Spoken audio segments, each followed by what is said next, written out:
Sobat Progresif, tahu nggak kalau akhir-akhir ini publik digemparkan dengan kenaikan biaya uang kuliah tunggal atau UKT sejak diterbitkannya Permendikbudristek nomor 2 tahun 2024. Banyak mahasiswa dari berbagai kampus melakukan protes kepada pihak rektorat dan pemerintah untuk meninjau kembali kebijakan yang dianggap tidak pro rakyat itu. Untuk cerita selengkapnya, yuk ikuti liputan kami berikut ini.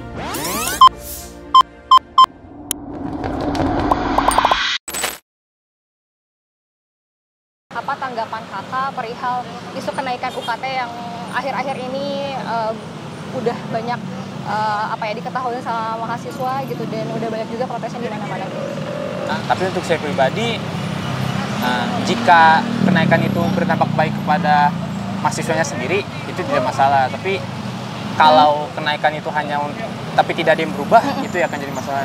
Aku pro terhadap mahasiswa yang melakukan demo, karena kenapa? Soalnya kan kalau di UP kan ya emang terkenal UKT-nya mahal kan karena swasta. Tapi kalau Unsut itu konteksnya kan dia PTN ya. Dan kalau PTN menurut aku kemarin ada yang camaba keterima SNBP dan dapatnya itu kan 8 juta ya UKT-nya. Sementara tuh orang tuanya tuh kerjanya jadi guru, dan menurut aku itu kayak kayak nggak bisa dinormalisasikan gitu. Isu kenaikan UKT ini selalu ada ya setiap tahun, tapi ini yang paling parah gitu. Dan mahasiswa meskipun kita jadi kelompok yang paling terdampak, aku dengar juga dari kita sangat minim partisipasinya dalam pembuatan kebijakan itu. Kita pastikan juga apakah ada kenaikan atau perubahan sistem penetapan BOP nantinya. Katanya kurang lebih sama kayak tahun lalu. Tapi tepatnya kemarin ketika tanggal 2 Mei itu baru ditetapin BOP yang baru. Terus juga ada sistem uang pangkal di Mandiri gitu. Jadi kalau di UI sendiri dari tahun ke tahun itu biasanya ada reguler, paralel, terus kelas internasional. Cuma baru di tahun ini sepertinya hal itu dihilangkan gitu. Mungkin secara tersirat hal itu dihilangkan. Jadi cuma berdasarkan jalur masuk. Oh, tentang UKT ya. Aku kan anak reguler khusus ya. Jadi gimana ya? Kalau masalah UKT ya menurutku kalau reguler khusus itu agak beda ya, karena ke karyawan ya. Jadi waktunya itu fleksibel ngikutin kita yang pekerja gitu. Tapi banyak ya sekarang komplain itu ya. Iya, banyak yang komplain. Banyak banget sih. Kayak kawan-kawan aku juga bilang, apalagi yang PTN kan Kak? Iya benar. Kayak kok bisa ya gitu. Kadang kita mengambil PTN supaya murah ya. Kalau dari saya pribadi, karena itu tidak terdampak ke saya, mungkin saya relatif netral akan isu ini. Nah yang kedua, itu mungkin ada indikasi kayak mengekonomikan edukasi kan. Jadi kayak edukasi sebagai entitas ekonomi jadinya. Jadi sebagai ya dikomersialkan. Jadi mengkhawatirkan sih bagi saya, karena nggak semua orang bisa mendapatkan kesempatan itu jadinya. Karena kan maksudnya tujuan dari dinaikannya UKT ini kalau kata Kemendikbud adalah untuk meningkatkan mutu pendidikan yang ada di setiap kampus gitu kan. Oke. Boleh tahu nggak apakah kakak sendiri tuh kan sekarang di semester 2 nih ya? Apakah menjadi bagian yang terdampak atau sudah merasakan dampak itu, atau seperti apa? Dan kemudian kakak melihat lingkungan sekitar kakak gitu, teman-teman mahasiswa yang di sini, apakah sudah banyak yang membahas tentang isu ini atau adem ayam aja?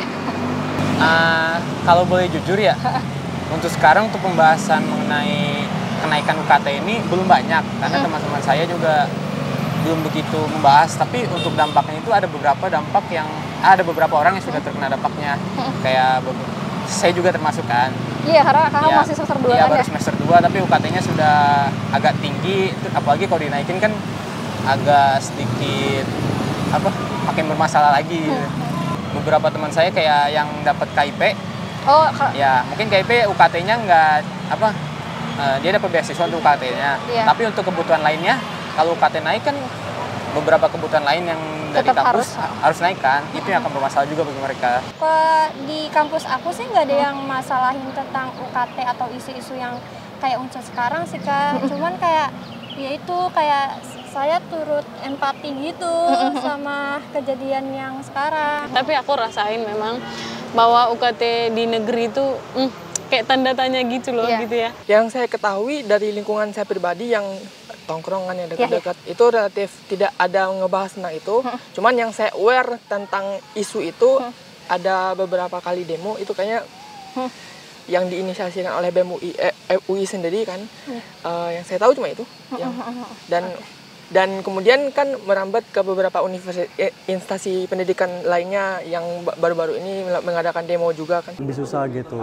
Ibaratnya mereka udah masuk lewat jalur prestasi dan nilai, tiba-tiba UKT mahal jadi gak bisa gitu. Jadi dilematis di calon mahasiswa ini juga. Iya, iya benar. Apalagi mereka ini baru ditetapin setelah mereka daftar ulang.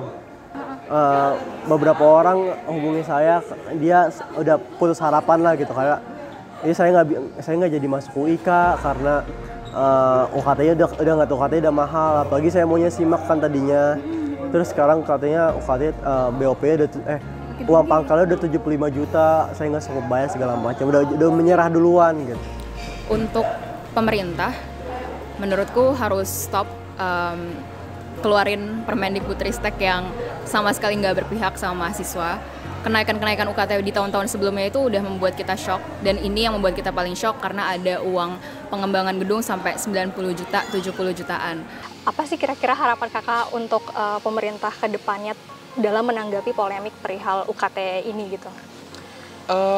Harapan saya ya mungkin kalau saya boleh jujur, saya nggak bisa berharap banyak ya, karena kita juga sudah sama-sama tahu cara pandang siapapun yang memegang kekuasaan terhadap pendidikan itu bukan cara pandang suatu rutinitas, kultural, apalagi cara pandangnya komersial, tapi cara pandangnya yang saya harapkan itu adalah cara pandang investasi. Lebih bijak aja sih Kak, apalagi kan rektornya gitu kan. Ya pasti setiap kampus punya masalah lah sama rektornya. Cuman ya tolong gitu buat yang unsur misalnya, terutama unsur kayak lebih bisa menanggapi mahasiswanya gitu kan.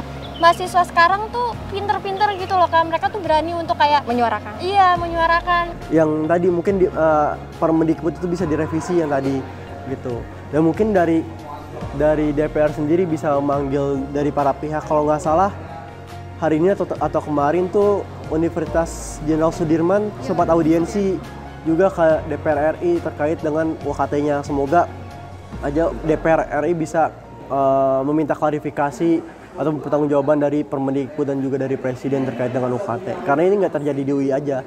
Nggak usah, jangan universitas aja deh, karena kalau sekarang cuma universitas yang terbuka, jadi kita nggak tahu selak beluknya dari mana. Coba pemerintah aja langsung yang buat ininya ya. Jadi satu aja acuan untuk semua. Informasi. Iya benar. Satu aja UKT. untuk semua, untuk PTN gitu loh. Jadi ini untuk kelas seperti ini sekian UKT-nya gitu. Kan banyak sekarang kan KIP gitu ya. Tapi banyak loh KIP itu yang orang-orang yang udah berada.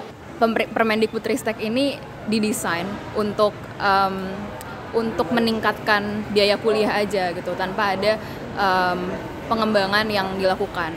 Kemudian dari pihak kampus sendiri, menurutku harus juga untuk melihat Permendikbudristek itu sebagai regulasi yang bisa diinterpretasi sendiri. Jangan malah Permendikbudristek ini diperalat untuk berlomba-lomba mendapatkan keuntungan buat kampus. Karena yang aku lihat selama ini seperti itu gitu.